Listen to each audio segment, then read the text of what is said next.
হচ্ছে, সেটা ছিনতাই হোক বা রাস্তায় কুপিয়ে মারা হোক, এরপরেও আপনারাও সেটাকে সেভাবে তুলে ধরছেন না মানুষের সামনে। মানুষজন এই মুহূর্তে জানছেন আমরা কিসের জন্য ব্লক করেছি, কিসের জন্য আন্দোলন করছি। আপনাদের উচিত ছিল এটা জানানো। একটা প্রাণ হলে তো প্রাণ, এই যে মানুষগুলো মারা যাচ্ছে তাদেরকে মেরে ফেলা হচ্ছে, প্রশাসনও কোনো ভূমিকা পালন করছে না, তাদের কোনো টনক করেনি, স্বরাষ্ট্রমন্ত্রী চুপচাপ। আমরা এই মুহূর্তে দুটো জিনিস চাচ্ছি, একটি হচ্ছে বিচার নিশ্চিত এবং আরেকটি হচ্ছে নিরাপত্তা নিশ্চিত।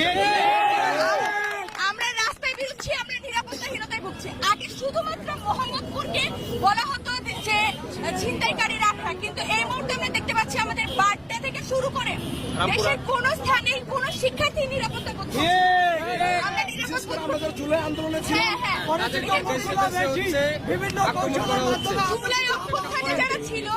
জুলাই অভ্যুত্থানে যারা ছিল সেই মুখগুলোকেই সম্ভবত